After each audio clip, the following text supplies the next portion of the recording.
This episode of Warp 5 is brought to you by Audible.com, offering more than 180,000 titles for smartphone, tablet, and desktop. To get a free audiobook of your choice and help Trek FM at the same time, visit audibletrial.com/trekfm.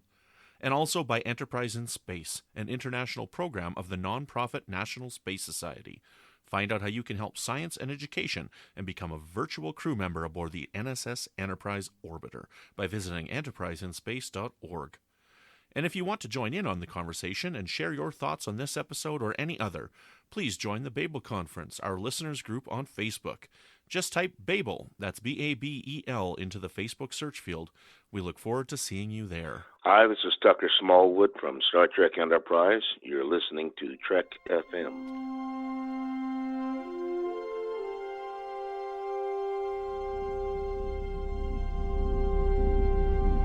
How we doing, Trip? Ready when you are. Prepare for warp. Course laid in, sir. Request permission to get underway.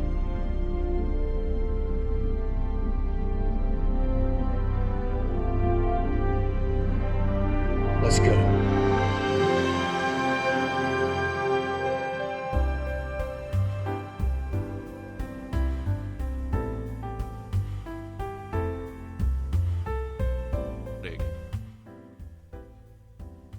Welcome, Boomers, to another episode of Warp 5, Trek FM's dedicated podcast to Star Trek Enterprise.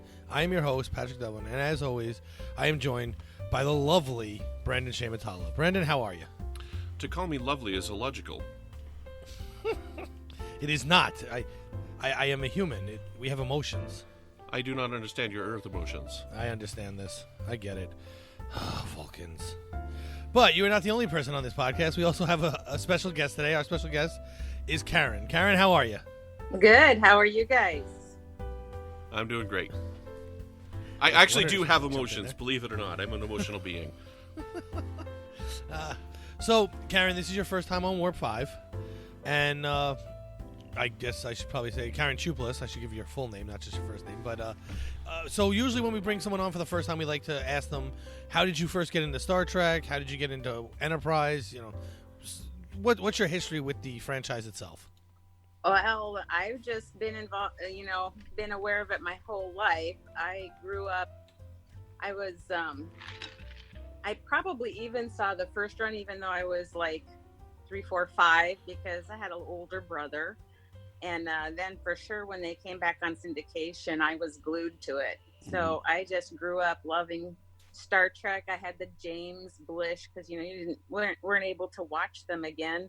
So I had the James Blish short story forms of the series to read in between showings, and I played Star Trek in the backyard, and I just grew up loving it, and it's just always been there.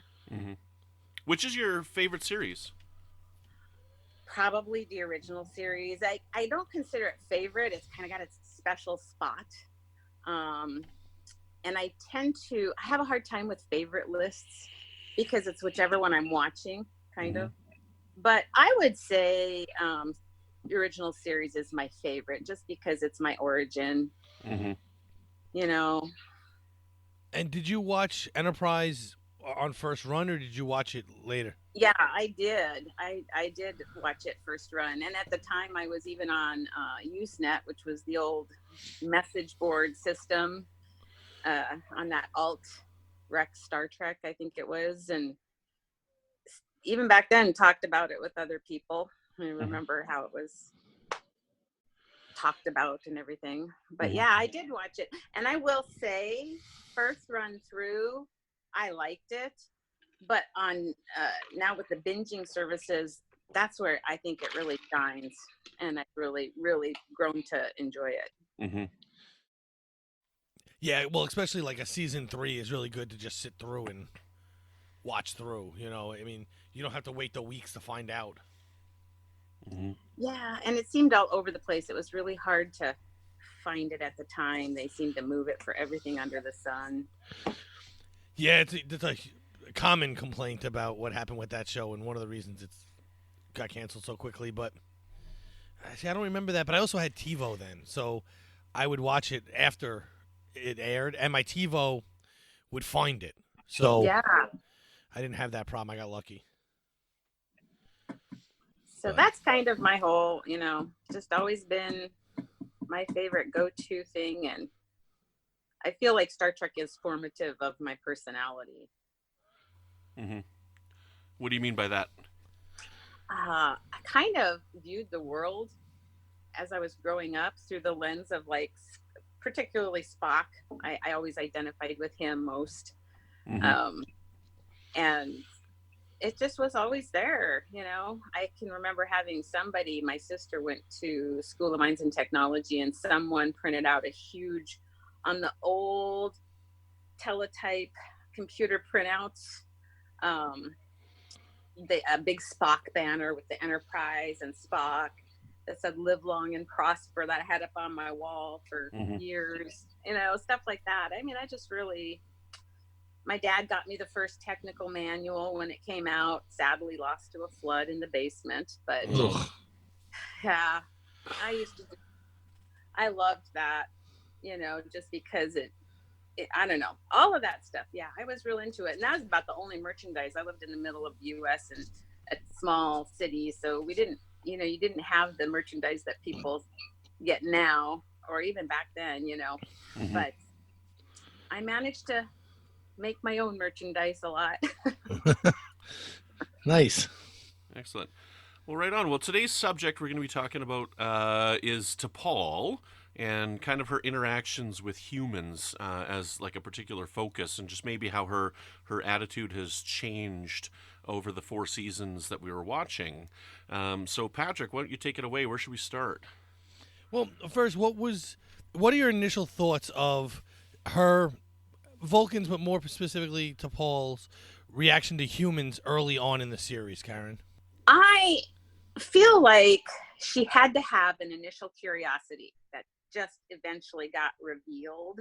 She talked the Soval line a lot, humans this and humans that, but you could tell that she was intrigued by them.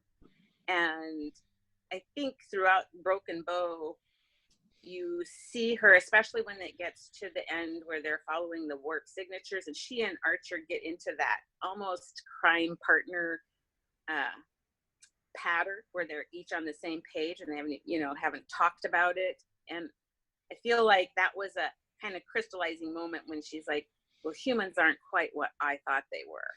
Maybe they're not as primitive as I thought they were. So I feel like, maybe it was from her grandmother, and the Carbon Creek talks about her grandmother, which we know is a real story.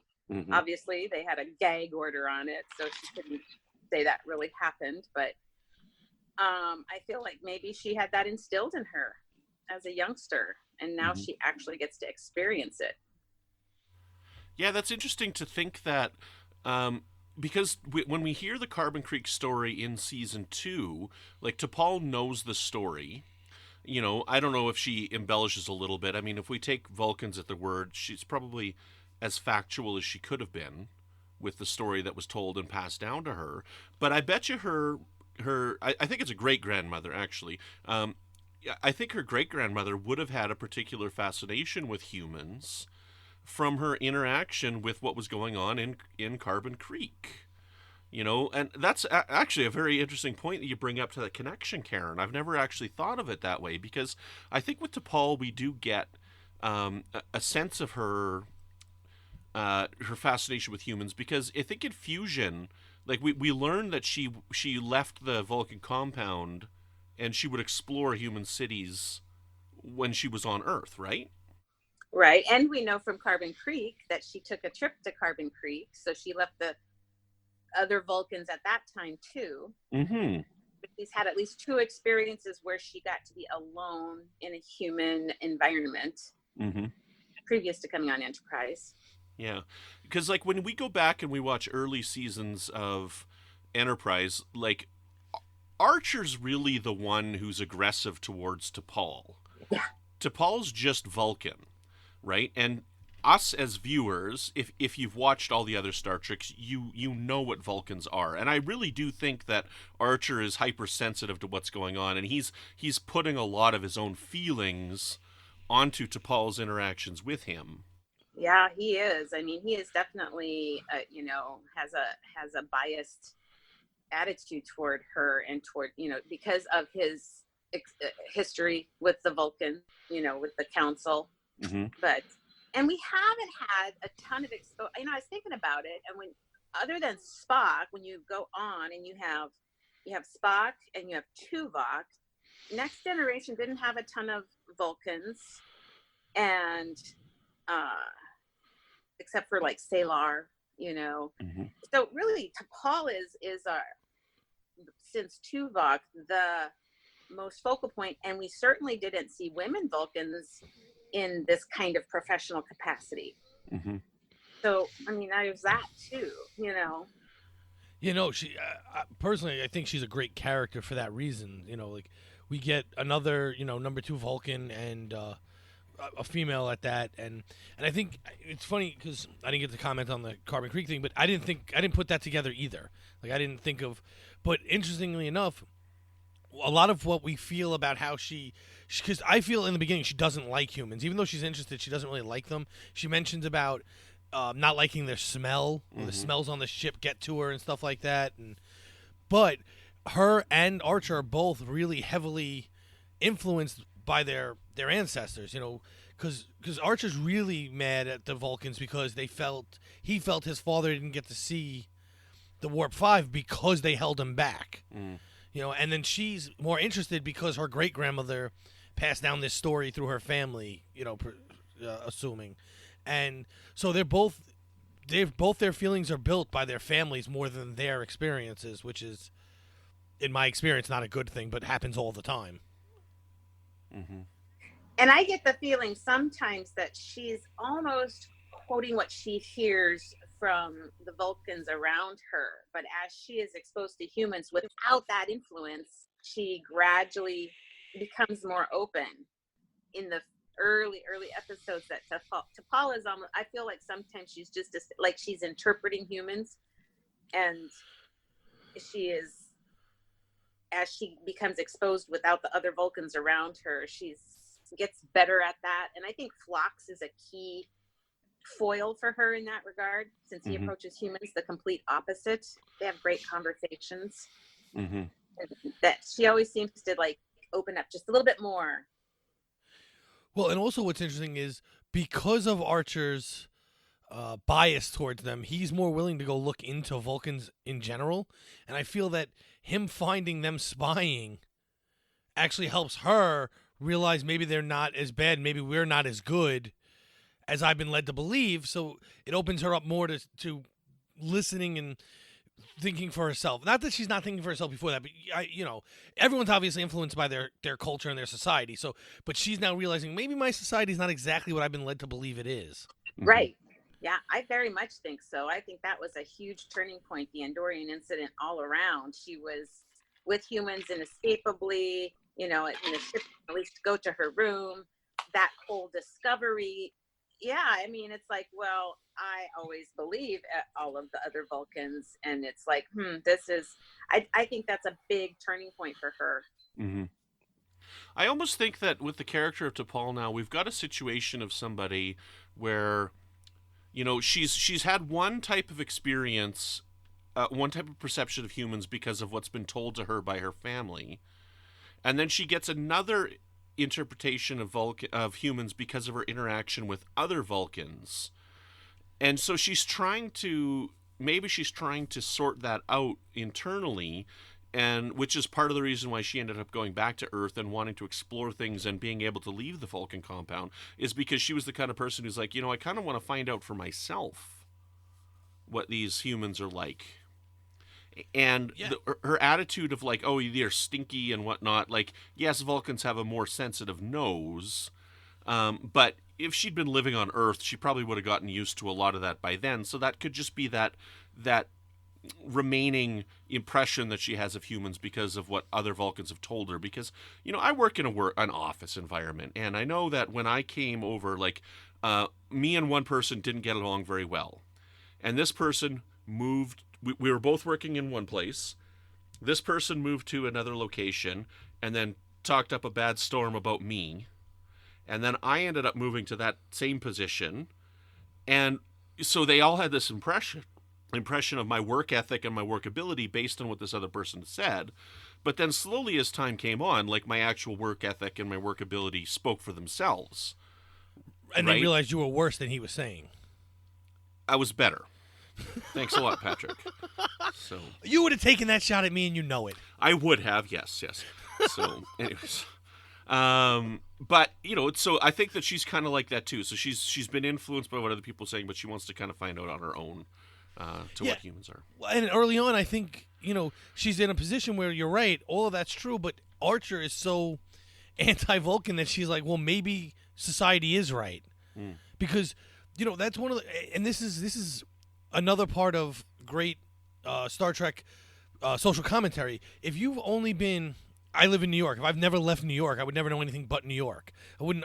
So if people were telling me, oh, people down south act this way, and people out west act that way, and people in Canada act this way, and I didn't have any experience with any of you, but my family may have, because my dad traveled all over the world, all over the world in the country with the military, and he would tell me things. So obviously I'd believe my dad to a point, but I'm also hearing from everyone else, no, all those people act that way. And then I meet someone from the South and they hate New Yorkers. Well, I'm going to believe, wow, the people must have been right. These people hate us. But that's because I have such a limited exposure, and the one person I'm being exposed to is fitting the stereotype. Instead of debunking it, which the vast majority of people would debunk the stereotype, But she's actually placed in a situation that's going to reinforce the negative. At first, it's going to reinforce the negative instead of reinforcing what her family had told her. So it makes the struggle even harder at that point. And Archer does the same thing. They both reinforce this image for a while, this stereotype for a while. It's not till they're together longer and do more that it starts to slowly come about that they have misconceptions of each other. Yeah, and I'm glad that they wrote it this way. They didn't write it off in an episode or two. No, it took 2 seasons to get them to the point really where you believe that they've both wiped away anything they've been told by anyone else and have come up with their own opinions on the situation. And I always thought that Fallen Hero was kind of important because this ambassador showed T'Pol there was a way to interact with humans that was more integrative. She shook hands, and T'Pol's very shocked by her behavior. And it's like, well, she's a diplomat and she understands you have to kind of talk in the language of the people you're interacting with. And I think seeing that kind of also helps edge T'Pol into a more interactive, less judgmental role between humans and Vulcans, because she has an example, of somebody who tries to joke, tries to be more relaxed, and doesn't, have to tote the line that T'Pol's always heard with the council members, who are very strict because they feel like they're controlling a situation, for the benefit of everybody. So I always thought that was super important too. But I did notice on my watch through this time, because she has her moments of emotional vulnerability, particularly the fusion episode, which shows us again that she's interested in experiencing things outside of her current experience. Otherwise she just would ignore it. Even if Archer pushed her towards interacting, she would have ignored it, but she didn't. So, but I love it. At one point in the 7th, I love Archer says, "Are you kidding? You have and your emotional immune system melted down the minute you remembered." And I love that phrase, your emotional immune system, thinking about Vulcans and how I hate it when people say they don't have emotions, because that's not the case. But I loved that whole idea that Vulcans have an emotional immune system that they've built up. And I think that what T'Pol does is learn to adjust that in a more balanced way, especially over the first season. They did a good job of unfolding that relationship over the first season, I thought. Yeah, I think they did a great job. And then it leads us to the last episode of season 2, where she actually resigns to stay with them because the Vulcan Council wants her to come back and get out of the Earth's problems. We don't want Vulcans in their problems with the Xindi, so you need to come back. And so she has a choice to either just go back, and she could have. You can't fault her for it because her commander told her to.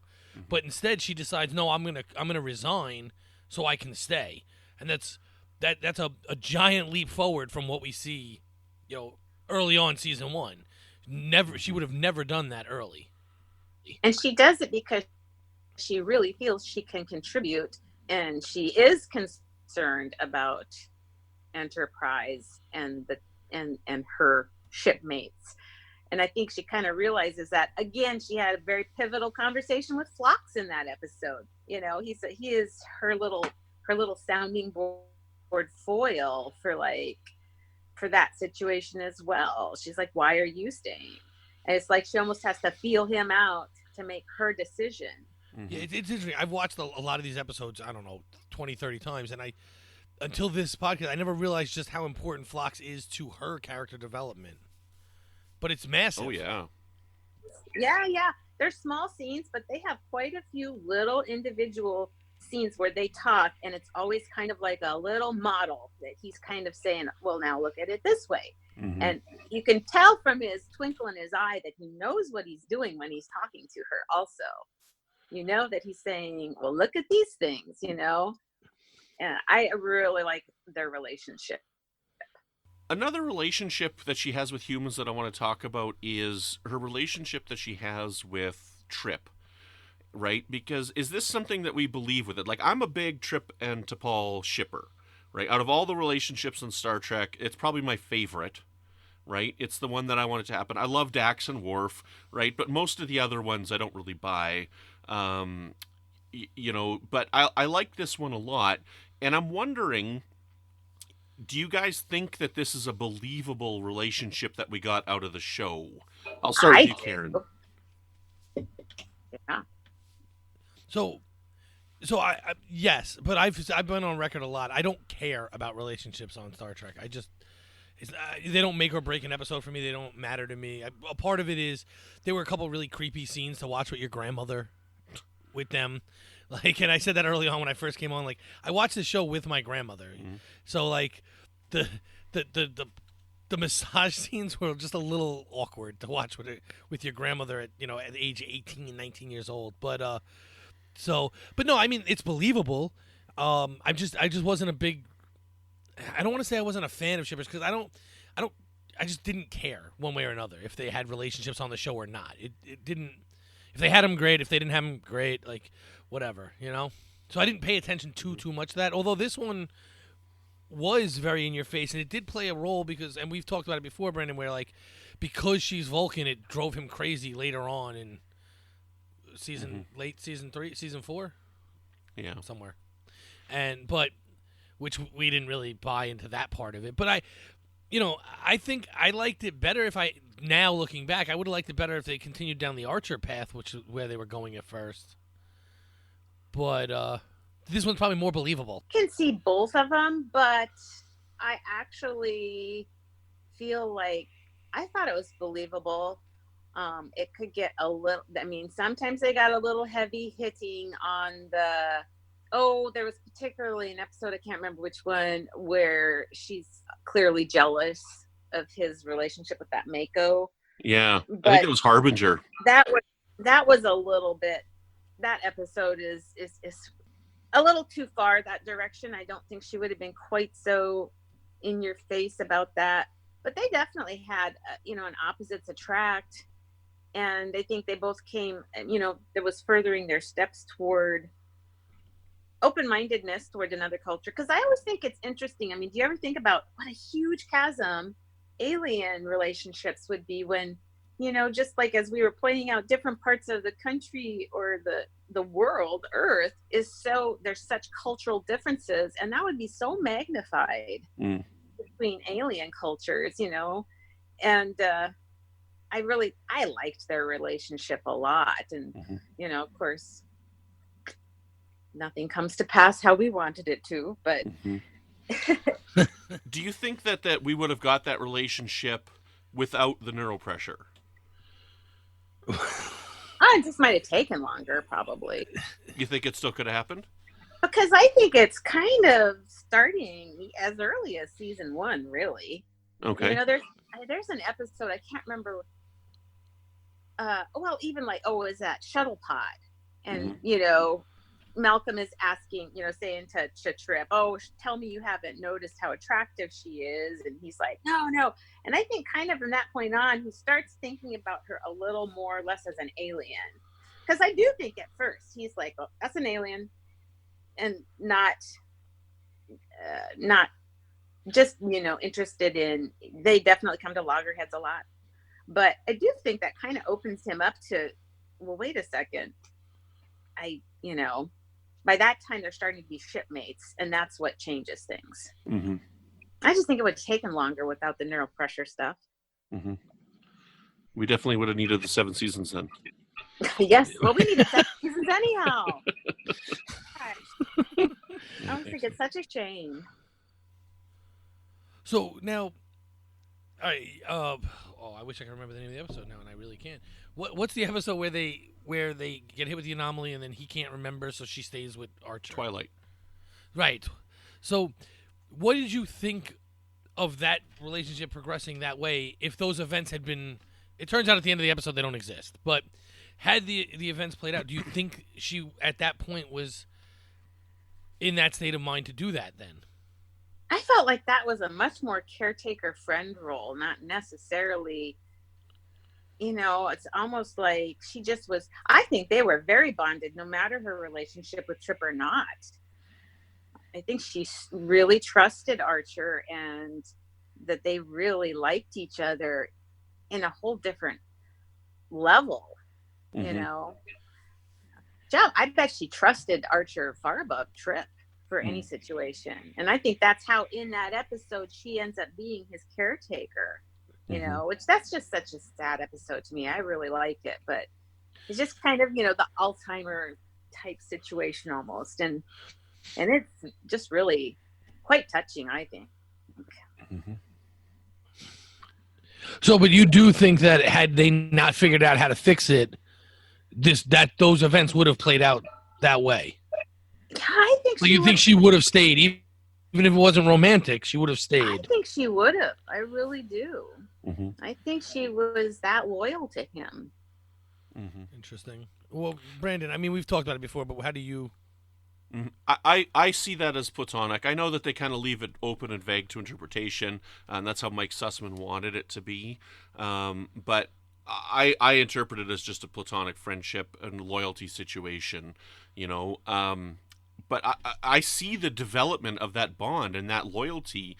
And, you know, I've always interpreted Vulcans as being very loyal people. I mean, like, look at Spock, you know, and how loyal he was to Pike by the time we get to the menagerie, right? And how he's willing to sacrifice his career out of loyalty, you know. And then also, like, with the stuff that he does with Kirk in Star Trek VI, right? He's willing to violate the neutral zone to save his captain, right? He's got that sense of loyalty. Tuvok, right? Like, Tuvok is very loyal to Janeway, right? We see this loyalty in Vulcans every time. And while we get that out of humans as well, it does feel different coming from a Vulcan because they do their best to not show those emotions, right? So loyalty is kind of an emotion as well, I guess, right? There's an emotional attachment. You need to be attached to the person in order to be loyal. And because Vulcans are so strong in their emotions when those emotions come out, therefore that loyalty is that much stronger as well.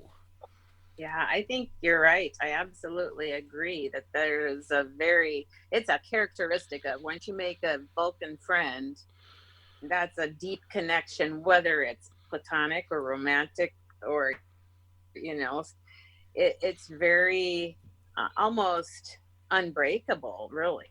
I don't know. And it's interesting you bring up that point because I think that has happened. I mean, I just think that is a characteristic of Vulcans. And it'd be interesting to know. I just think it's more apparent with humans because the humans are more emotional, showing their emotions. You know, it probably is just as deep between Vulcans, but you're not exposed to that, because we don't get a lot of Vulcan solo relationships shown to us, but I'm sure it's there. But you're right. I think it's a top quality of a Vulcan ethics position. I mean, I just think that that's, once you've proved yourself, then that's it, you know? Yeah. Interesting. Yeah, because I do think that she was so loyal to Archer, she would have stayed with him. Mm-hmm. Yeah, because we don't see a lot of Vulcan interaction until we get to Enterprise. Like, yeah, with Journey to Babel, we had that, right? But there's not a lot of instances where we get more than one Vulcan on screen at a time until we get to Enterprise. And, you know, like the Saval and the Vulcans that they deal with most of the time are so confrontational and so aggressive, right? Because they're these... You know, there's this different type of Vulcan that we don't really associate with Spock and Tuvok. These emotional, angry kind of Vulcan people, you know, that we've learned are these, with Discovery, we've learned are these possibly these subversives or whatever. I can't remember what they quite call it in Discovery there, but they call them extremists, which is really funny. Yeah, but the logic extremists. That's right. Yes. Yes. But I think too that the council had such a completely different position. I think they felt like they were protecting the entire quadrant, and they were a bit panicky about humans. And I don't know, you know, it's like, do they see themselves, their ancient past in the humans? So they see the potential, but they also see the damage that can be wrought. And whereas T'Pol was able to take it down to a personal one-on-one level, she's one of the first Vulcans to be able to do that. And it made a difference too, that it's like, well, you can't just press them down, you have to work with them. And I think, you know, maybe historically she might be a super important figure in the Vulcan human relationships, because she proved that there is this ability to chain together between Vulcans and humans on a working level. You know, I think they missed something. I would have loved to have seen T'Pol in Discovery, you know, especially dealing with these logic extremists. I think that would have been a really interesting addition. And I know that a lot of people, like, they either like or they don't like all the references to other Star Trek. I like them. You know, I like universe building and universe expanding and interconnecting and stuff like this. But I think that's one area where they definitely missed out on something by not having an older T'Pol show up at some point. And we may not get that. Like, this is not too much spoilers for season 3 of Discovery or anything like that. But you know, with the soft reboot that we're getting for season 3, we're probably never going to get that again now. So maybe if we have a Pike show. Mm-hmm. Yeah, it would make sense. So it would, because this is like Karen said, this is the first time that they've proved they can work together. And honestly, the NX-01 doesn't run as well without T'Pol's influence. Well, she's like the guide. I mean, she's a true guide into these cultures, but she gets to experience it in a different way, which she's probably already experienced it as a Vulcan with a Vulcan group, but now she's experiencing it with humans, and she's finding probably a little richer experience with that, I would think.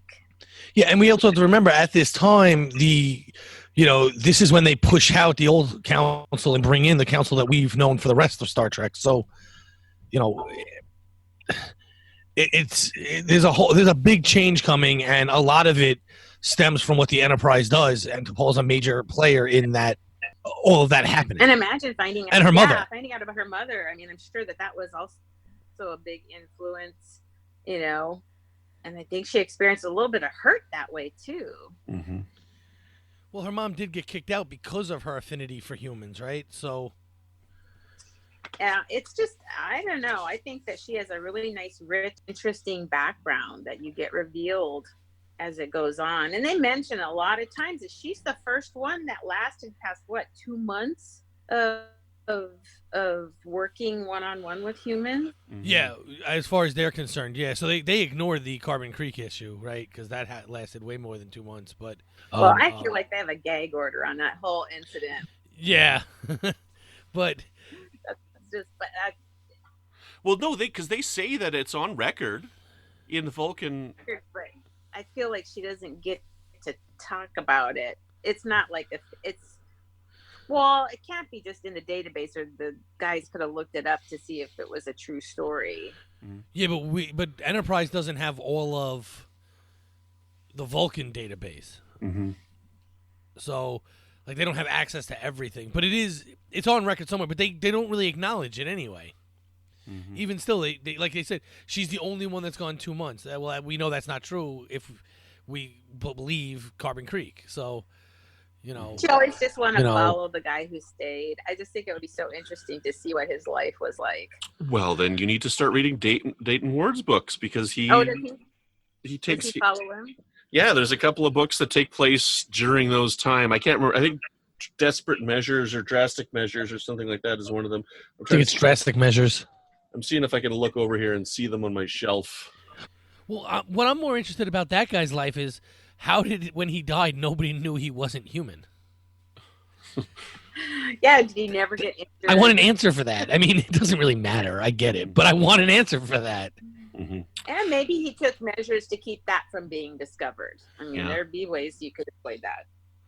So I want to think now that we've talked about this and this connection that we've had with Carbon Creek that I've never really thought about. I wonder how the paternal grandmother influenced, telling this story and whatnot. Maybe this influenced T'Pol's mom, right? And then very possible, right? Maybe they kept it on the down low as to her feelings towards humans and whatnot, because it would have affected the whole family, so. And she was really moved by that boy, and she really went to a lot of effort.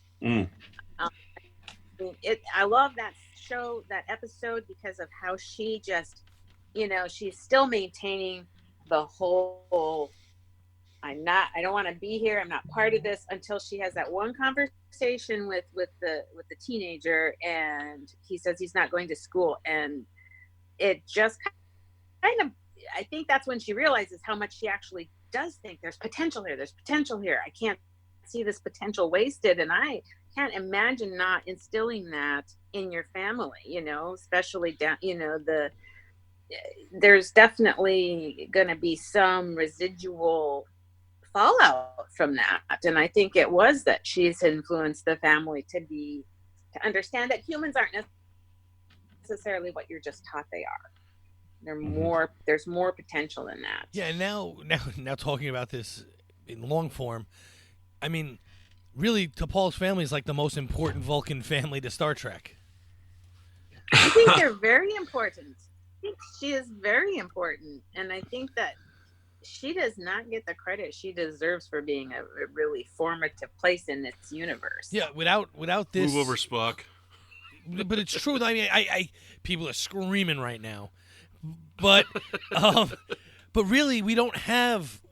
If you play this out historically, obviously not the way the shows were written, but if you believe the timeline the way they have it set, without T'Pol and her family, you don't end up with Sarek and Spock and any of that happening. Maybe it does still happen eventually, but it doesn't play out the same way, and it may take longer, or it may never happen, or whatever. But this family really did push eventually for this to end up in the Star Trek that we've been watching for ever.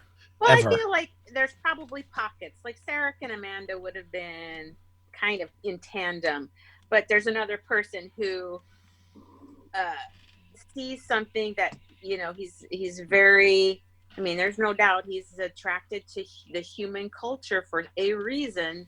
And these are formative. I mean, she's certainly as formative or approaching. I mean, she creates maybe on the more professional level. He wasn't so much into the whole working with them, or it's like, okay, if you work with them, but not my son. But like, do we even get Amanda and Sarek together if we don't have T'Pol's family? Maybe not T'Pol, but T'Pol's family leads to a Vulcan, the first Vulcan who decides, I'm going to resign so I can stay with humans.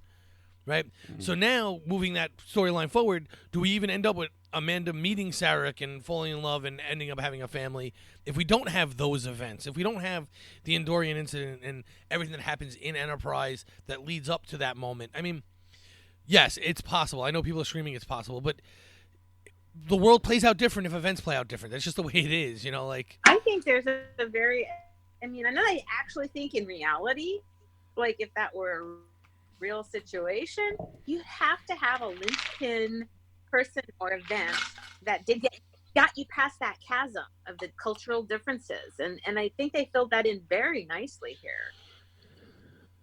Mm-hmm. I would agree. Is there anything else you wanted to talk about with T'Pol that we didn't touch on so far, Karen? Not that I can think of. I think that she just had a really interesting arc, and she had an interesting background. And they didn't have her experiencing emotions every other week or emotional breakdowns.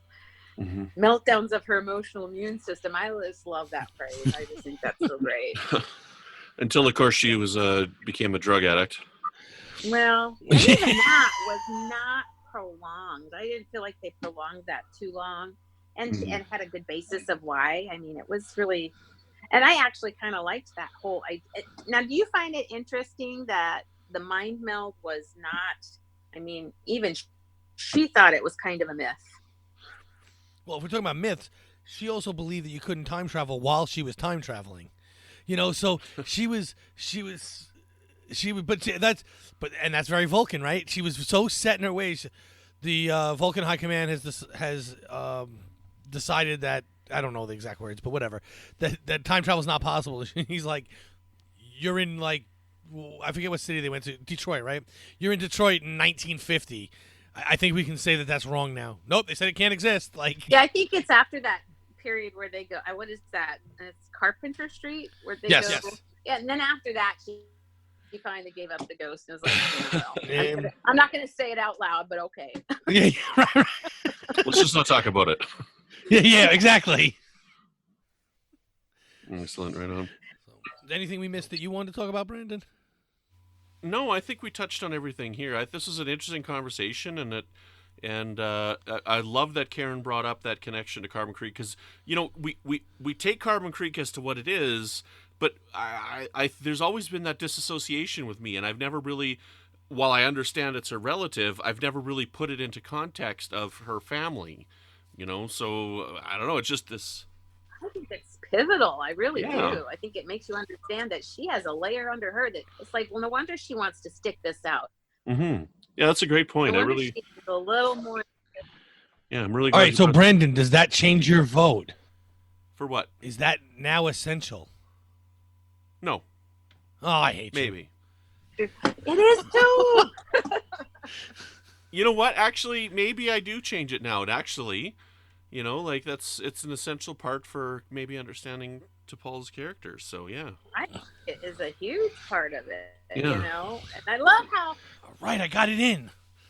I love how that's layered in there, and you just think you're just at the beginning of season 2, and you found out all this stuff about her, and then you have this little cage. She is very good at play acting for a Vulcan, though, man. She caught on quick how to slip into that kind of play acting mode with humans, picking up cues. And I credit Archer with that. She does that little play acting with them telling the story, but I think she's revealing a big chunk of her persona to them, because she had to have grown up hearing her great grandmother or grandmother, the story passed down in some form, Mm-hmm. I think it's important. Well, speaking of that, actually, play acting, that's a great scene throughout the series with T'Pol is, at first she doesn't want to do the movie nights, but then she eventually agrees to do them and do more of a human thing. And the whole scene with Phlox, and when he wouldn't stop talking, and she's like, would you like us to stop for you? I thought that was great. That shows a lot of character development in her up to that point, and it plays on to what you're saying with the play acting, She took that role, even though a Vulcan probably wouldn't do it that way, Yeah, she's really pretty good at it, and she starts slipping into the whole. She can pick up the cues from Trip and Archer, the people she knows best. She can really pick up cues from and slide into that. And I'm always very impressed with that. She's been the best Vulcan for for being able to do that. Yeah, and also with the movie night, the perspective she gives us on Frankenstein was great. We talked about that in our Frankenstein episode. Absolutely. Where she sees herself more in the monster than the people the monster's going after. Yeah. Which is funny because that's how we felt when we watched the movie, but Right. that wasn't the intent of the movie, you know? I think it's in there, but yeah, I mean, it's definitely. And then she and Phlox also feel a bit apart, being the only two, aliens on a human vessel. And, just think you're bound to feel that feeling. Yeah, I would agree. But yeah. So, any final thoughts, Karen? Oh, I'm glad that you guys asked me on, because I really always have felt that T'Pol gets a short shrift of being a pretty pivotal character. Mm-hmm. I think she's a lot more important than people think, and I think she adds a lot of layers into the whole ethos of the universe and the Star Trek universe. Mm-hmm. So I really appreciate giving me this opportunity. We definitely thank you for coming on. Brandon, do you have any final thoughts? No, I'm good. This is a good discussion. I'm glad we chose this topic. It gave me a new perspective on some of the things that we've seen with T'Pol and a new appreciation. Like, I've always loved the character. I think T'Pol is great. I think Jolene Blalock does a very good job of T'Pol. Mm-hmm. And I don't know. This was a good discussion. Thanks for coming on, Karen. Yeah, I've always liked T'Pol as well, and but this does give a new perspective on looking at the character of T'Pol, because, like you said, I didn't think of the family aspect, so that changes things, and as we discussed throughout this podcast, and so thank you for coming on, Karen. I mean, it was your idea to talk to T'Pol too, so that was great. It was a good topic to pick, and I think we came up with some really good stuff for her. So if anyone wants to get in touch with you, is there any way, where are you most easily found on the internet? Well, I'm on the Babel Conference and on Facebook, just Karen Chuplis, Chuplis, and I am at KarinChu on Twitter, Karen Chu. And those are probably the two best places to get a hold of me. Mm-hmm. Right on. Well, talking about T'Pol's family being the most important Vulcan family in the history of Star Trek is not all we've been discussing this week on the network. So please take a listen to this clip and see what else you may have missed elsewhere on Trek FM. Previously on Trek.fm, Earl Grey. But just really in a most passionate way he could, in a compassionate manner, he goes to him, "You are not alone. We're here to help you to do this together." And that means so much to me. Like, I guess being the youngest kid in the family, so I kind of think, that, like, you don't want to be left out. So that feeling where no one's listening to. But to see Picard really reach out to him, and he wants to help him with all his might, but there's just there's that divide with him not being able to speak or hear. Melodic Treks. Eventually, the screen goes to white, and then you cut to Ripley's ship that's been derelict for 57 years, and there's this very lonesome sounding string melody that's playing, and I don't think it's a direct lift, but it's certainly very, very similar to a piece by R.M. Khachaturian. It's from a suite of music called the Gain Ballet Suite, and it's an adagio. The Edge, a Star Trek Discovery podcast. No, that we said goodbye to everybody this season. Like, anyone who walked off the bridge, like, if you had to go take a leak, they would, like, all stand up and say goodbye. It was, like, pathetic. The Orb. Maybe we all need to be comfortable with that discomfort of hearing something that's different from what we think. So instead of attacking, instead of pushing back immediately, we could just let it go. We could say nothing, or we could respond with, that's interesting. That's not how I see it, but I didn't think about it that way either. And that's what else is happening on Trek.fm. So check out all these shows and join in the conversation about your favorite corner of the Star Trek universe and beyond. You'll find us wherever you get your podcasts, everywhere, including Carbon Creek. If you're an Apple user, please be sure to hit the subscribe button in Apple Podcasts on iPhone, iPad, or Apple TV, or the desktop iTunes app to get the latest episodes as soon as they're published. Please leave us a star rating and a written review. If you are not an Apple user, we've got you covered as well. You can find our shows on Google Play Music, Stitcher, TuneIn, Spreaker, SoundCloud, Windows Phone, and most third-party apps, and you can stream and download the MP3 file from our website or grab the RSS link. We'd love to hear your thoughts on today's show, and there are many ways for you to do that. The best place to join the larger conversation is the Babel Conference, our listeners group on Facebook. Just type Babel, B-A-B-E-L, into the search field on Facebook, and it should come right up. If you'd like to send us an email, you can use the form on our website at trek.fm/contact. Choose to send to a show and select Warp 5. That will come right to us. You can find the network on Twitter at TrekFM and on Facebook at facebook.com/TrekFM. So, Brendan, when you're not telling stories of your great-grandparents, where can people find you? You can find me on Twitter at Brandon-Shea. You can find me here on the network with Melodic Treks doing music of Star Trek discussions. And you can find me over on the Fandom Podcast Network with my friends Chris and Tom, where we talk about Hitchcock films on Good Evening, an Alfred Hitchcock podcast. Also on the United Federation of Podcast Network with my friends Zach. We have a show called Franchise Fatigue, where we talk all about movie franchises, with the originals, the sequels, the remakes, the whole shebang. So that's a whole heck of a lot of fun. And that's basically about it. That's where you can find me right now. Those are the best places. Patrick, where can people find you when you're not trying to perform Vulcan neuropressure on me? Well, I'm not trying to do that, which is a long-distance neuropressure. But when I'm not doing that, you can find me at you can find me on Twitter at MagicDrop5. It's no spaces, and the 5 is a number, not letters. You can find me hanging around the Babel Conference from time to time, and you can find me on the edge with my good friend Amy Nelson. If you'd like to help us keep all of our shows coming to you each week, you can become a patron of the network on Patreon. Visit patreon.com/TrekFM. That's patreon.com/TrekFM to get all the details. Perks include early access to episodes, Vulcan Neuropressure from Patrick, exclusive content, producer credits, and more, available through our special patrons website, Patron Zone. It requires a great deal of money to produce, host, and distribute these shows each month. We really appreciate any support you give us and hope you'll join the team. Again, you'll find all the details at patreon.com/TrekFM. And we'd like to thank, at this time, all of our wonderful ancestors of T'Pol who support the network through Patreon. Norman C. Lau, Floyd Dorsey, Mike Morrison, Tim Cooper, Justin Ozer, Mark Flessa, Chris Tribuzio, and Jim McMahon. Thank you so much for your logical support of the network. We really, truly appreciate it.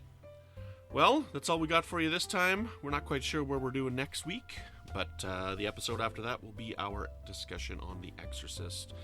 So stay tuned for another episode of Warp 5, and until then, remember, you can't be afraid of the wind.